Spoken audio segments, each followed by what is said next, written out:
My name was Alyssa Harmon. I was 32 years old, and I was squeezed into a corner booth at a busy Reno diner between my parents when I saw the bruise under my son's eye. It was supposed to be a simple family dinner to celebrate the future of the business, as my dad called it: chicken fried steak, bottomless coffee. The neon from a casino sign flickering through the window.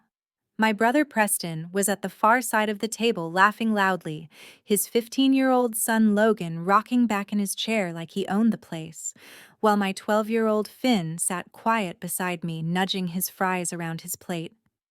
When he turned his head toward the overhead light, I saw it, a dark purple crescent blooming on his cheekbone. "Finn, what happened to your face?" I asked softly. He flinched eyes, flicking toward Logan, then toward my dad. "It's nothing, Mom. We were just messing around," he muttered, then added in a shaky voice. "I knew wasn't for anyone but me. You promised you'd keep me safe, and you just let him." The forks around us stopped. Preston stiffened. Logan smirked. My father glared at me and said, "Alyssa, don't start. Not at dinner. If you've ever had your kid look at you in public and basically ask, 'Why didn't you protect me?' while your parents tell you to sit down and smile, you probably know that feeling in your stomach." Before I tell you how I went from trying not to ruin dinner to calling Child Protective Services on my nephew and renaming our family business after my son, I want to ask you something. Where are you watching from? And what would you have done if your child said those words to you in front of your whole family, with that bruise staring back at you? A week before that dinner, the air behind our bowling alley felt cool and greasy at the same time, heavy with fryer smell and autumn desert wind when I stepped out to take a breath. Harmon Lanes sat a few blocks off downtown Reno, tucked between a pawn shop and an old strip mall, a place I'd poured my late 20s into 12 lanes, a grill, a bar, and more headaches than I could count. I pushed the back door open, planning to lean against the cinder block wall for 5 minutes, when I heard Preston's voice around the corner by the dumpsters. "Dad keeps talking like he's grooming Finn to take over." He snapped into his phone. "He's 12, Courtney. He can't even carry a ball without dropping it." I froze, staying in the shadow by the door. The wind carried my sister-in-law's muffled reply, and Preston's tone grew colder. "No. We need control before Alyssa locks us out. She thinks because she's there all the time she owns the place. If they want to make Finn the favorite, now maybe it's time he learned nothing's handed to you." I pressed my back against the wall, my heart pounding harder than it ever did when a fryer broke mid-rush. Harmon Lanes had started as my idea when I was 27, exhausted from graveyard shifts in casino restaurants. I pitched my dad Raymond on turning an old, half-dead alley into something local families would actually use. He refinanced a small rental and we went in together. I did the day-to-day inventory scheduling, cleaning toilets when staff didn't show, staying until midnight counting cash. Preston floated in and out, helping with contracts and posting braggy photos on social media about being a co-owner. My parents, Raymond and Diane, bragged at church about their entrepreneur's son and laughed that I just liked being around people. They called Logan spirited when he snapped at servers, shoved kids off arcade stools, and told Finn to stop acting like a baby. They called my son too quiet and told me he needed to toughen up if he was going to run a business someday. Hearing Preston spit out the word favorite about Finn like my kid had stolen something from him made my skin prickle. That whole week, my mind kept bouncing between that dumpster conversation and the way Finn had been shrinking into himself lately. He used to beg to come with me to the lanes, happily wiping tables and inventing ridiculous burger specials on scrap paper while I closed out the drawers. Lately, when I asked if he wanted to come, he'd say he had homework or that he felt tired. But I'd catch him stiffening when I mentioned Logan might be there after school. One afternoon, I walked past the snack counter and saw Logan backing Finn into a corner with a bowling ball cradled casually in one arm like a prop. "Relax, Aunt Alyssa," Logan said when I stepped in. "We're just messing around." Finn's eyes told a different story. When I brought it up to my mom later that night, she sighed and told me, "Honey boys push each other. That's how they learn. You can't wrap Finn in plastic." My dad chimed in, reminding me that Preston had experience with tough kids because of his youth league coaching. By the time Dad suggested we all go out to dinner Friday to talk about the future of the alley, I already knew I'd be watching every glance between my brother and my son like it could explode. The diner we went to that Friday was the same one my parents had been going to since I was a teenager. The one with faded photos of bowling teams on the wall, a blinking beer sign in the window, and a view of the old hotel casino across the street. The hostess slid us into a long corner booth, my parents on one side, Preston and his wife Courtney near the middle, Logan across from Finn and me at the end, half boxed in by the wall. The first 15 minutes looked like every other family meal we'd ever had. My dad complained about property taxes. My mom asked Logan about his grades and told him he'd be running things soon if he kept learning from his dad. Logan grinned and squeezed a ketchup packet so hard it popped onto Finn's plate. "Knock it off," I said more sharply than I meant. "It's just ketchup," Preston said, laughing. The server hovered nearby, glasses clinking on the tray. Then Finn turned his head to say he wasn't hungry, and the overhead light caught that ugly purple bruise. My stomach dropped. "Finn," I whispered, leaning closer. "Who hit you?" He stared at his fries, shoulders tightening. "It was an accident," he said. "We were at the alley. He said you wouldn't care." Before I could ask who he meant, he looked right at me, eyes shining, and said louder, "You promised you'd keep me safe, and you just let him." Everything at our table stopped. The TV over the counter kept playing muted sports clips, forks, scraped plates at other tables. A toddler cried somewhere behind us, but at our booth time felt jammed. Logan's smirk deepened just for a second. Preston froze, then forced a chuckle. "He walked into the ball return," he said, waving his fork like a pointer. He wasn't watching where he was going. "Alyssa, don't make a scene." My mom dabbed at her mouth with a napkin and said, "Sweetie, it looks like you just bumped your face. You're okay." My dad set his fork down with that sharp little clink that always meant trouble when I was a kid. "Alyssa," he said, "I invited everyone here to talk about the business, not to listen to you interrogate a 12-year-old. We are not doing this, not at dinner." As he spoke, Preston's phone buzzed on the table. The screen lit up just long enough for me to catch a preview of a text from an unsaved number. "Did you tell her yet?"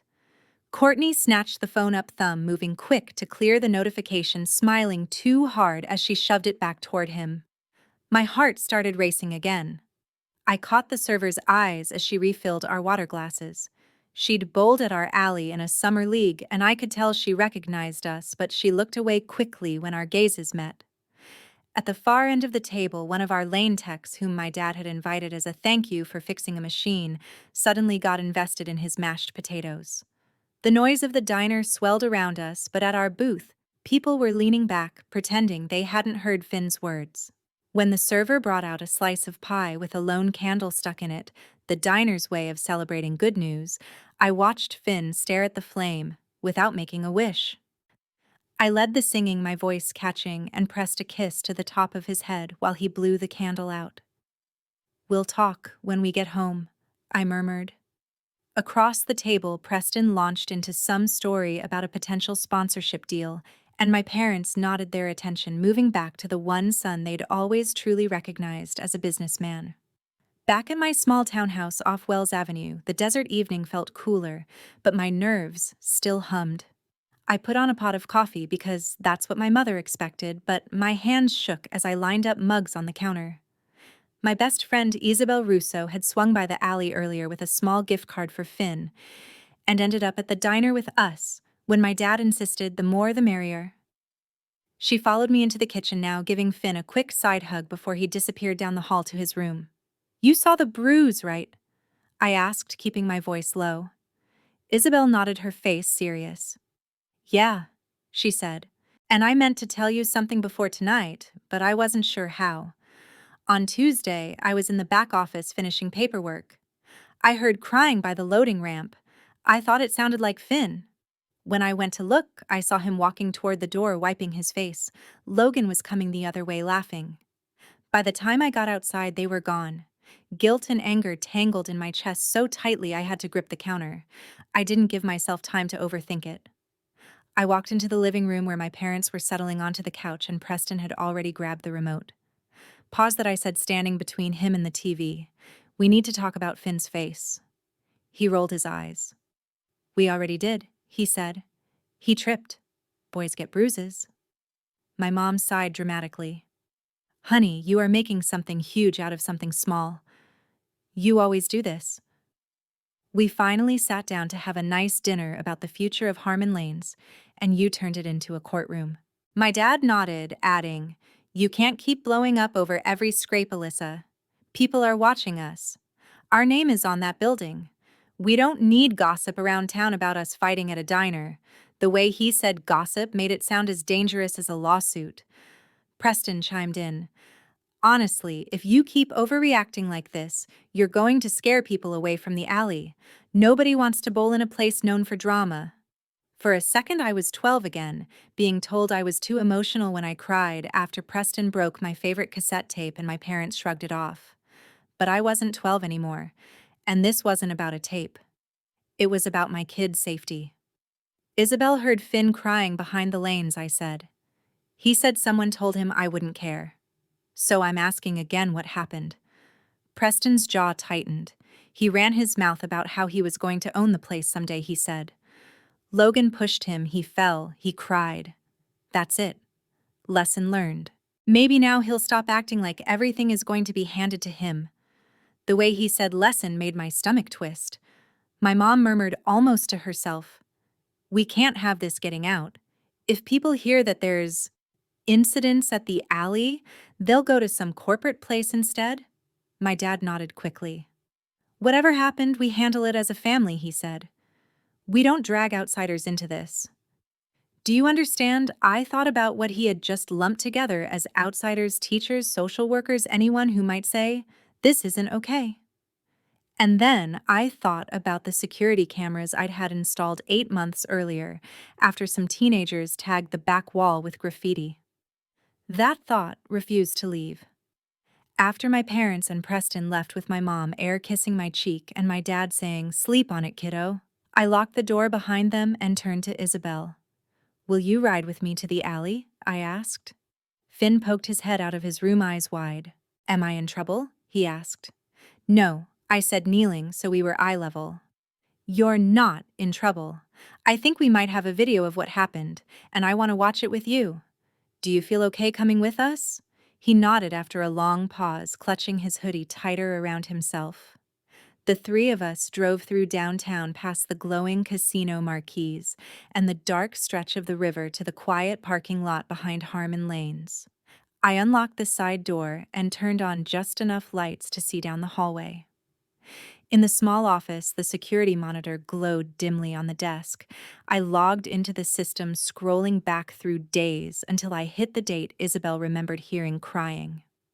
The camera pointed at the loading ramp showed a grainy black and white view of the back door and the concrete slope leading down to the dumpster. We watched in silence as a smaller figure stepped out, the shape and slouch unmistakably Finn's. He stood near the rail, hands shoved into his pockets. A few seconds later, a taller figure filled the frame, moving with that careless, jerky swagger that could only be Logan. He shoved Finn between the shoulders hard enough that Finn stumbled forward, his head knocking against the metal rail. I flinched, even though it was just pixels on a screen. Finn went down on one knee, clutching his face. Logan loomed over him, clearly saying something, then kicked a scuff of dirt toward him. Another figure appeared at the top of the ramp, Preston, hands in his pockets, watching. He didn't move to pull Logan back. He didn't crouch to check on Finn. He just stood there, shoulders relaxed, like he was supervising a drill, and when Logan looked up, he gave him the smallest nod. I hit pause. Nobody spoke for a long moment. The only sound was the hum of the soda cooler through the wall. Finn's cheeks were flushed, his hands gripping the arms of the chair. Is that when you got the bruise? I asked quietly. He nodded without looking at me. Uncle Preston said I was acting like a prince, he whispered. He told Logan to knock some sense into me. When I cried, he said I deserved it and that nobody would believe me if I told. He said, if I told you, you'd just say we needed to work it out as a family. The words hit harder than the video. I knelt beside him and put my hand on his shoulder. I believe you, I said. This proves it. They don't get to decide what family means anymore. We do. Isabel wiped at her eyes and said, You can't let this slide, Alyssa. If they did it once, they'll do it again. I nodded.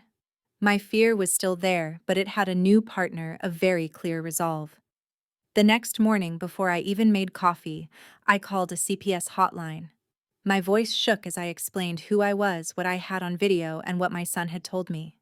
The woman on the other end spoke calmly, asked specific questions, and told me they would open a report and schedule interviews. When I hung up, I felt like I had stepped off a cliff, and my feet hadn't hit anything yet. But I knew I would have hated myself more if I had done nothing. That evening, I sent a group text to my parents, Preston and Courtney, asking them to come to my place for a serious conversation about the alley and about Finn. My dad replied with a curt, "We'll be there." Preston sent nothing, but he showed up anyway with Courtney and Logan in tow. Isabel sat at one end of the couch, a quiet anchor. I plugged my laptop into the TV and queued up the security footage, my heart beating so hard I thought they'd hear it. Once everyone was seated, I hit play. The scene unfolded again. Finn at the rail, Logan shoving him. Preston watching. My mother pressed her hand to her mouth. My father swore under his breath. "Turn that off," Preston snapped, springing to his feet. "You're taking this out of context. They were messing around." I paused the video but left the image frozen on the screen. "Messing around doesn't look like your son knocking mine into a railing while you stand there and nod," I said. "Messing around doesn't usually end with a bruise big enough to still show up a week later." Courtney jumped in, palms raised. "Alyssa, you're making this enormous," she said. "You know boys that age can be physical." Preston thought they were just horseplaying. Nobody meant for him to get hurt. Isabel snorted softly. "I heard him sobbing," she said. "That wasn't horseplay." My mom finally spoke, her voice wobbling. "We can't let this leave this room," she said. "If people find out there was some altercation behind the alley, it'll destroy our reputation. We have spent years building Harmon Lane's name in this town." I walked over to the TV and switched from the camera footage to an audio file I had recorded by accident when my phone was still in my pocket during Preston's dumpster phone call. His voice filled the room, talking about Dad planning to hand the business to Finn, about getting control before Alyssa locks us out, and about teaching my son how the real world worked. When it ended, nobody tried to pretend they hadn't recognized his voice. "This isn't just an altercation," I said. "This is you, Preston, using my son to fight with me over a building. You let your kid hurt mine because you were jealous of what you thought he might get someday." My dad rubbed his temples. "He went too far," he muttered. "We can sit down, talk it through, apologize, keep it between us. There's no need to bring authorities into it." I looked him straight in the eye. "I already did," I said. "I called CPS this morning. They're opening a report. They'll see the video and talk to Finn. I'm not covering this up so people will keep bowling here." The room crackled with anger after that. Preston's face went from red to almost purple. "You called CPS on my son?" he shouted. "You're insane. I'm going to take you to court. I'll get my share of the alley and then some. You think you can just cut me out?" My mom grabbed my arm. "Alyssa, please," she whispered. "You're going to tear this family apart. People will side-eye us at the grocery store. Think of your father's health. Think of Logan's future." I gently removed her hand. "I am thinking of a kid's future," I said. "My kids. I am done sacrificing him so you won't be uncomfortable." I turned to Preston. "As for the alley, we're done being in business together. I met with a lawyer. We're restructuring the management. I'll be buying out your operational share with a refinance loan and the profits we've built. From now on, you are a customer, not a partner." He laughed bitterly. "You don't have that kind of money," he scoffed. "You're bluffing." I shook my head. "I have backing and numbers that prove we can handle it. And I have one thing you don't have: any more trust from the people who actually keep the doors open." The CPS process was not fast and it was not pretty. A social worker came to my townhouse, sat at my kitchen table with a notepad, and spoke to Finn while I waited in the next room trying to breathe evenly. She watched the footage, asked him what Uncle Preston had said, asked how often he was alone with Logan. She scheduled separate visits with Preston and Courtney. She spoke briefly with my parents. After a few weeks, she told me they were issuing a formal safety plan. Logan would attend mandatory counseling focused on aggression and empathy. There would be no unsupervised contact between the boys for the foreseeable future. If there were any further incidents reported, the case could escalate to court involvement. Preston was furious, but there was nothing he could do to stop it. In a town like Reno, word spread quickly. People didn't know all the details, but within months, phrases like "something happened with their nephew" and "CPS was involved" were floating around every bowling league and PTA group. On the business side, the lawyer and I dove into paperwork that felt like it might drown me. We went through old loan documents, profit and loss statements, and the handwritten agreement I'd made with my dad when we first opened. With his reluctant consent and a lot of tense meetings, I took out a refinance loan for around $85,000 to buy out Preston's share and repay my parents' initial stake, leaving them with no financial leverage over daily operations. It was terrifying to sign those papers. That was more money than I ever imagined being responsible for, but it also felt like cutting a chain. Some of Preston's buddies stopped coming around, claiming the vibe had changed. A couple of regulars asked me privately if the rumors were true. I told them this much: "We had an issue with bullying behind the building. We took it seriously. We put new policies in place. Kids' safety comes first here." More families started showing up for kid leagues after that. Once people realized we were willing to stand up even when it was messy, they seemed to trust us more. With Preston gone from the books and from the back office, Harmon Lanes began to feel different. Isabel and I sat at the bar after closing, scribbling on napkins about what we wanted the place to be, now that I wasn't constantly looking over my shoulder for my brother's opinion. We replaced some of the cracked plastic seats, cleaned up the dingy mural, and invested in better lane oiling schedules so the serious bowlers wouldn't complain. We added a "no unsupervised minors" in the backlot rule and put up signs making it clear that harassment of any kind would get you kicked out, family or not. One night, as we watched Finn patiently show a younger kid how to reset a ball rack, Isabel said, "If this is really his place someday, maybe the name should say that." The idea of changing the sign hit me in the chest. "It's been Harmon Lanes for years," I said. "Dad is going to lose it." She shrugged. "Maybe. But whose name do you want him seeing when he thinks about this place, yours and Finn's, or the last name he used to guilt you with?" I slept on it, staring at the ceiling, listening to the occasional siren from the main road. The sign out front had always been a point of pride for my parents, a symbol they could point to and say, "Look what our family built." But I realized that for them, family mostly meant Preston. For me, it meant the kid asleep in the next room who had trusted me enough to whisper that I hadn't protected him. The next week, I called a local sign company. We worked up a design that kept some of the old color scheme but changed the wording. When the new sign arrived 2 months later, a crew showed up with a cherry picker on a bright, windy morning. Isabel, Finn, and I stood in the parking lot, coffees in hand, as they lowered the old Harmon Lane sign and hoisted the new one up. When the tarp came off, bold letters shone in the Nevada sun: "Finn's Corner Lanes and Grill." Finn stared up at it like it might vanish if he blinked. "That's my name," he said finally, almost in a whisper. "On the building." I swallowed hard. "This place is your inheritance, but not the kind that tears people apart," I told him. "It's the kind you get to shape when you're ready. Until then, I'll take care of it." Isabel took a picture of us standing under the sign and printed it out for the office wall. Inside, we updated menus, changed merchandise, and leaned into the new brand. We started hosting family nights where kids could bowl cheap and get free hot chocolate. We let Finn help pick arcade prizes. Slowly, the alley started to feel like it belonged to us, not to the version of my family my parents wanted to keep frozen in time. My parents' reactions were as dramatic as I had expected. The first time they drove by and saw Finn's corner on the sign, my phone lit up with back-to-back calls.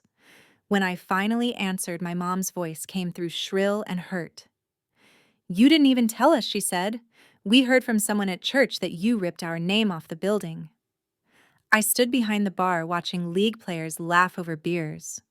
"I didn't rip anything off," I said. "The Harmon name is still inside every inch of this place. But I needed the sign to reflect the reality.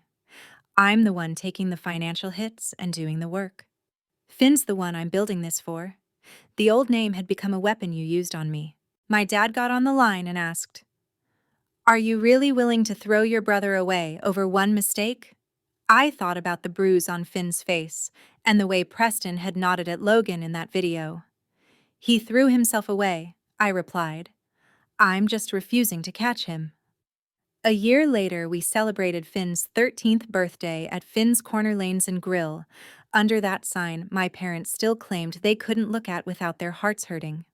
We closed off 4 lanes on a Saturday afternoon, turned up the music, and laid out tables full of pizza and wings.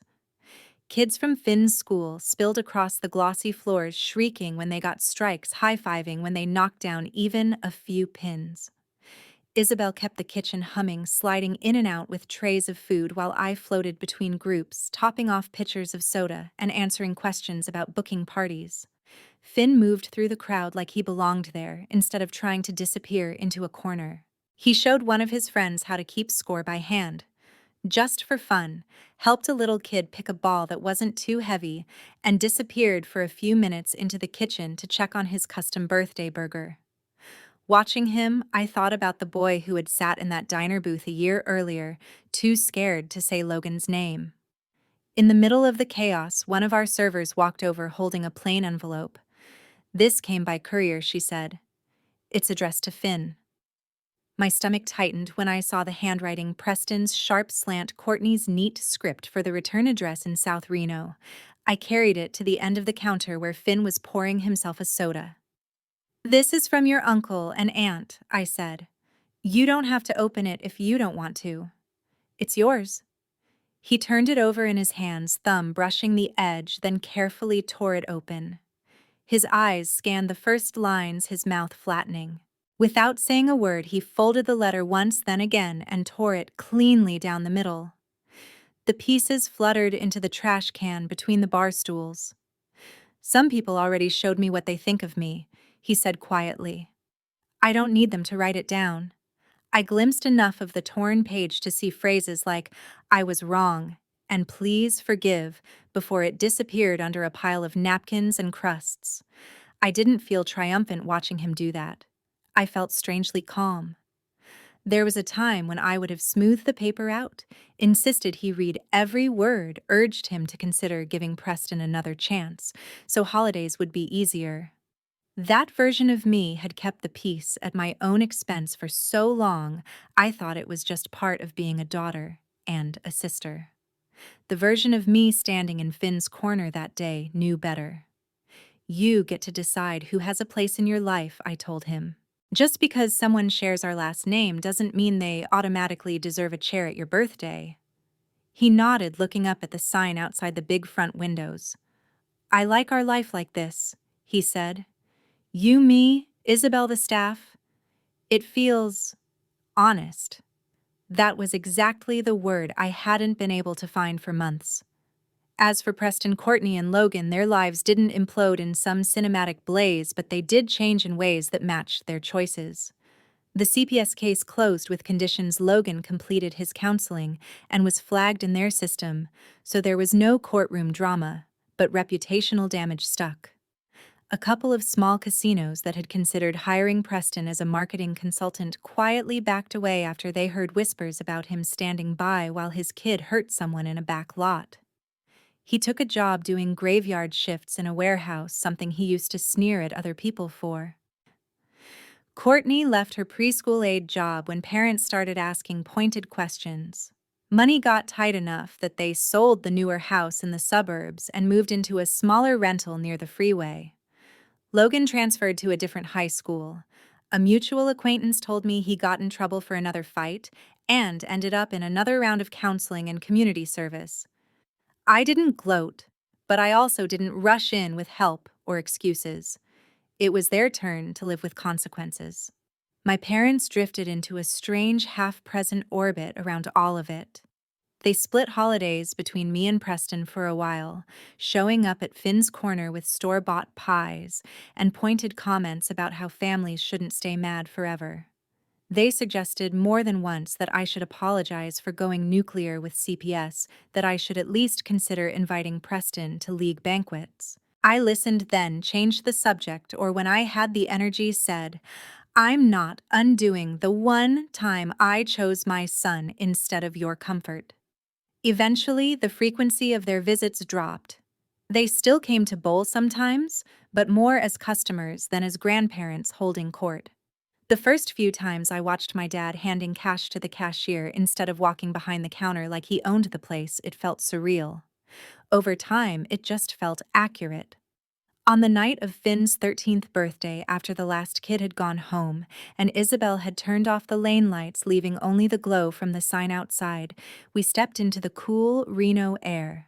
The sky was clear, the casino down the road still buzzing, but the parking lot around Finn's corner felt peaceful. We stood there, just the two of us, looking up at his name. "It's weird," he said. "A year ago, I thought family meant never telling anyone what was wrong because it would hurt the business. Now it feels like family means we tell the truth even if it hurts." I slipped an arm around his shoulders. "That's exactly it," I said. "Blood doesn't get priority over safety. Not ever again." He leaned into me for a second, then straightened, looking at the door like he could already see himself opening it as the owner someday. "If there's one thing I want you to take from this, it's that loyalty without respect is just another kind of cage. I spent years letting my parents and my brother tell me that making waves would ruin everything, while they slowly taught my son he couldn't count on adults to stand up for him. The night I chose to believe Finn, instead of defending the Harmon name, everything got more complicated, but it also finally lined up with the kind of mother I wanted to be. If you are sitting in a similar spot being told not to start drama while someone you love is getting hurt, please hear me. You are allowed to draw a line, even if it means dinners get quiet and holidays get weird. That is my story, and the lesson I learned about family and trust. Thank you for listening. Tell me in the comments what you would do in my place. And please do not forget to like, subscribe, and share so more people hear stories like this.